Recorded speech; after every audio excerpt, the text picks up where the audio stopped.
nosso Senhor e Salvador Jesus Cristo. Amém? Meu amigo e minha amiga do canal. Bom estarmos novamente em mais um dia, neste que é o 8º dia do nosso propósito, firmado na palavra que se encontra no livro de Jeremias, no seu capítulo 33, versículo 3, que diz assim: clama a mim e responder-te-ei e anunciar-te-ei coisas grandes e firmes que não sabes. Sim, meu amigo e minha amiga, o Senhor tem coisas grandes para a minha vida e para a sua vida. Por isso nós temos que confiar, amém? Eu gostaria já que vocês abrissem a palavra de Deus, a Bíblia Sagrada, no Evangelho segundo escreveu Mateus, no seu capítulo 26, versículo 36, a partir do 36, amém? Nós estaremos meditando na palavra. Diz assim: Jesus no Getsemane. Então chegou Jesus com eles a um lugar chamado Getsemane e disse a seus discípulos: assentai-vos aqui enquanto vou além orar. E levando consigo Pedro e os 2 filhos de Zebedeu, Tiago e João, começou a entristecer-se e angustiar-se muito.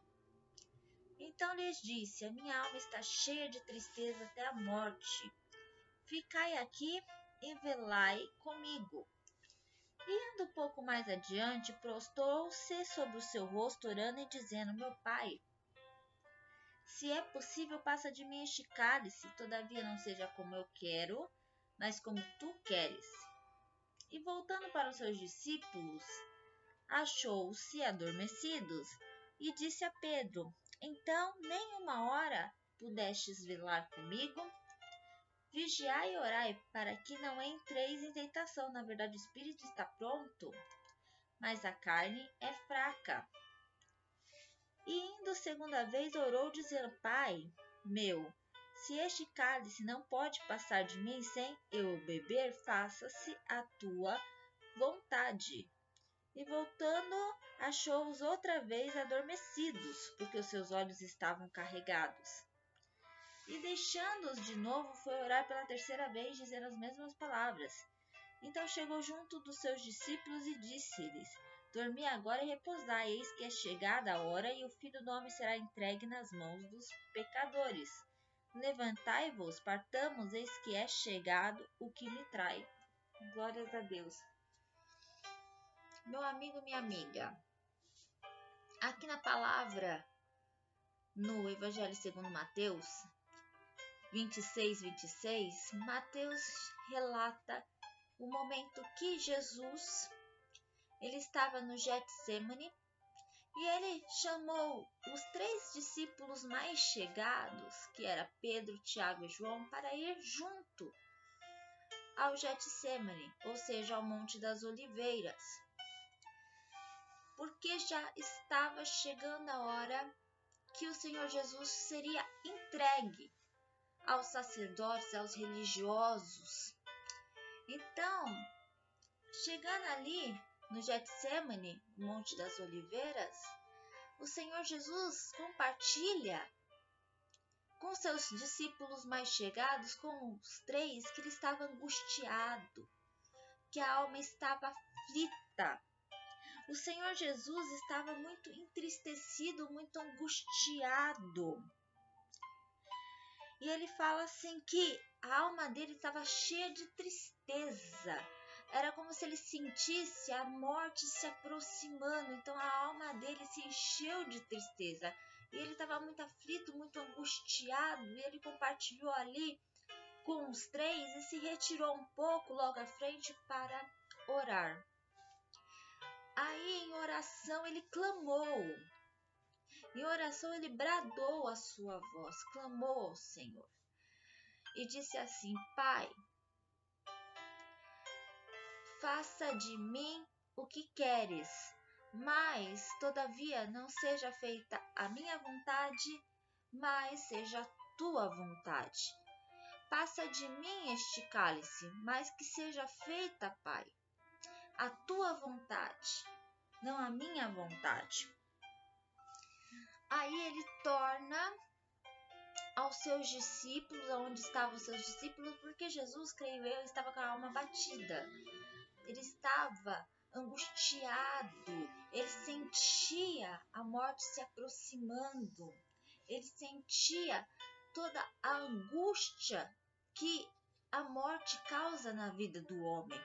Ele estava sentindo naquele momento. Ele vai novamente até os seus discípulos, porque creio que ele estava se sentindo sozinho. E quando ele foi até os discípulos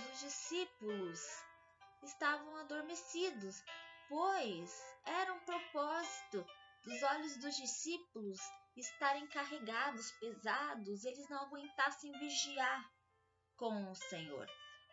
Aí o Senhor Jesus diz a Pedro: não podes velar ou vigiar 1 hora comigo? Porque o Senhor Jesus estava sentindo o peso da solidão, da angústia, da amargura.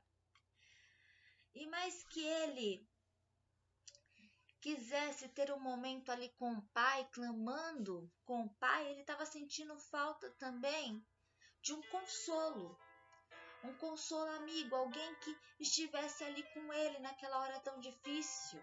Por isso ele chamou os 3, porque ele queria alguém com ele, que o acompanhasse naquele momento tão difícil.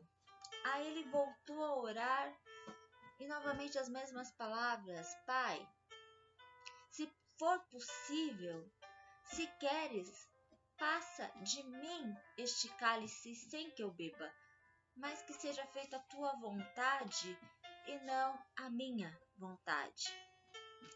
Aí diz que apareceu um anjo e o anjo consolava o Senhor Jesus.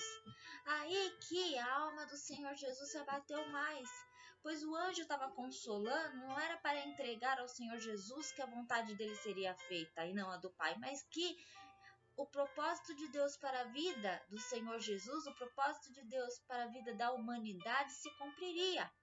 O Senhor Jesus teria que passar pela cruz, teria que beber do cálice. Aí diz que, naquele momento, o Senhor Jesus suava gotas de sangue, de tamanha angústia, amargura. O suor do Senhor Jesus refletiu a sangue sobre a terra, gotas de sangue derramada sobre a terra ali no Getsemane, no Monte das Oliveiras. Ele foi 3 vezes até os seus discípulos e as 3 vezes os seus discípulos haviam adormecido. E ele fala aos seus discípulos: vigiai e orai, pois o espírito está pronto, mas a carne é fraca. Meu amigo e minha amiga, que nós aprendemos com o Senhor Jesus no Getsemane? Primeiro, o Senhor Jesus, sendo o Senhor, Filho de Deus, ele padeceu a angústia, ele sentiu a morte, ele sentiu toda a angústia, todo o pavor da morte em sua alma. Ele teve tanta angústia, ele entristeceu de tal forma que ele se sentia sozinho. E ele queria que o propósito fosse feito segundo a vontade do Pai e não a vontade dele. Pois o Senhor Jesus diz 3 vezes na sua oração, ele clama 3 vezes: Pai, se for possível, passa de mim este cálice, mas que seja feita conforme a tua vontade, não como a minha vontade.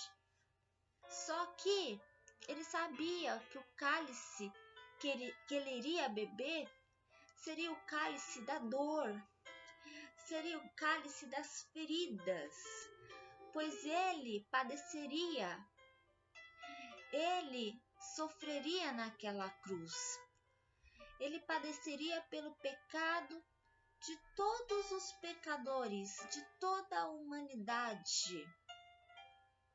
Além de chicoteado, além de ter as suas mãos furadas, os seus pés furados com cravo e ser ali pendurado no madeiro,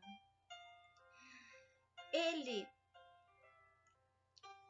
seria transladado Pois um dos soldados, quando o Senhor Jesus expirou, elevou o espírito até o Pai, um dos soldados naquele momento pegou a sua lança para saber se realmente aqueles que estavam crucificados no madeiro haviam morrido. Ele pegou a lança e transpassou a lança num dos lados do Senhor Jesus.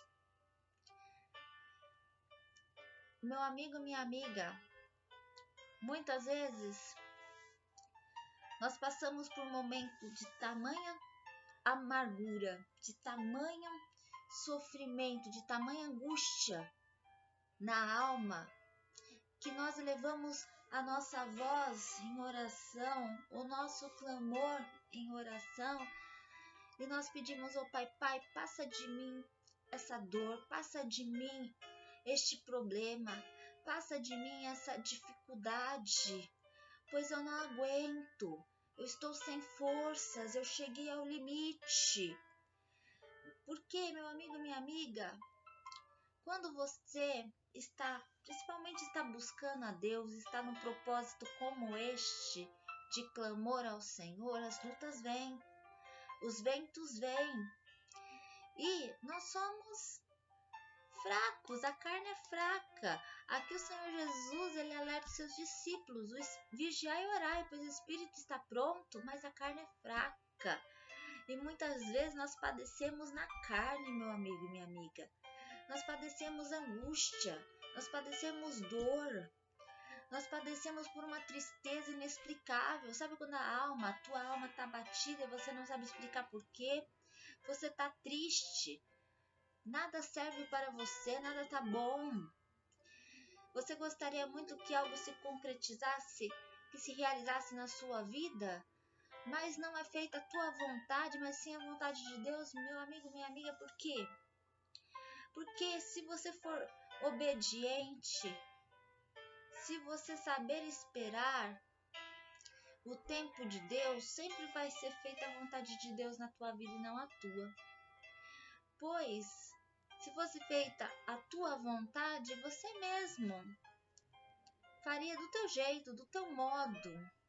Mas você sabe, se você se precipitar, se você fazer de um modo errado, você vai sofrer as consequências. Sim, por isso a palavra diz: esperei com paciência no Senhor. Esperei com paciência no Senhor a porta de emprego. Esperei com paciência no Senhor a cura. Esperei com paciência no Senhor a restituição. Esperei com paciência no Senhor a libertação. E muitas vezes esperar com paciência e colocar a nossa fé em ação é dor, é luta, é tribulação, é angústia, é tristeza, é lágrimas. E o Senhor Jesus aqui no Getsemane prova isso para nós. Se não foi diferente na vida do Senhor Jesus, o nosso Deus, Filho de Deus, na nossa vida, meu amigo, nós não padeceríamos por isso, nós não sofreríamos as aflições deste mundo, como diz a palavra de Deus: no mundo tereis aflições, mas tende bom ânimo. O Senhor Jesus venceu, ele passou pela cruz, ele padeceu pelo pecado da humanidade, de todos os pecadores. Ele foi pendurado ali na cruz do Calvário, estava ali ao seu lado 2 salteadores, um à sua direita, outro à sua esquerda. E ali, meu amigo e minha amiga, o Senhor Jesus, ele bradou ao Senhor. Ele bradou assim: Eli, Eli, sama lactani. Ou seja, Deus meu, por que me desamparaste? Porque naquele momento sobrecaiu no corpo do Senhor Jesus o pecado de toda a humanidade através das feridas, através da dor. Sobrecaiu o pecado da humanidade, doeu, feriu. O Senhor Jesus já estava muito machucado, muito angustiado desde o Getsemane, desde do momento que ele estava ali orando, clamando ao Senhor. Ele já estava muito machucado, alma abatida, tristeza, suando sangue, gotas de sangue. E na cruz veio a morte. Sim, veio a morte. A angústia da morte, a dor, a pesada cruz. O Senhor Jesus enfrentou a pesada cruz, mas ao terceiro dia ressuscitou, amém? E assim nós devemos acreditar que mesmo que os problemas venham, mesmo que as dificuldades venham, mas pela fé nós conseguimos enxergar o agir de Deus nas nossas vidas. Nós conseguimos ver o refrigério do Senhor. O choro pode durar uma noite, mas a alegria vem pela manhã. Então, muitas vezes você vai passar noites traiçoeiras, noites de dor, noites de angústia, noites de choro. Mas a nossa esperança é que o novo amanhã nascerá para nós. O novo amanhã nascerá para nós, sim. O nosso futuro, ele está nas mãos de Deus. Então não há o que temer. Não há o que temer o nosso futuro, sabe por quê? Mesmo que as tempestades venham, o vento esteja contrário, a nossa vida está nas mãos do Senhor e nós podemos confiar. Amém? Glórias a Deus. Meu amigo, minha amiga, fique com esta palavra. Continue clamando ao Senhor. Clama a mim e responder-te, anunciar-te coisas grandes e firmes que não sabe. Tá doendo? Continue clamando, continue orando. Tá sofrendo? Continue clamando e orando. Tá doendo, amargurado? Continue clamando, orando, não desista. Não desista de confiar. Não desista de orar. Não desista de ter um relacionamento íntimo com teu Deus, pois a alegria virá ao amanhecer. O teu futuro está nas mãos do Senhor. A tua vida está nas mãos do Senhor. Somente confiar e prosseguir. Amém? Glórias a Deus. Fica na paz do Senhor Jesus. Seja abençoado em nome do Senhor Jesus. Glórias a Deus.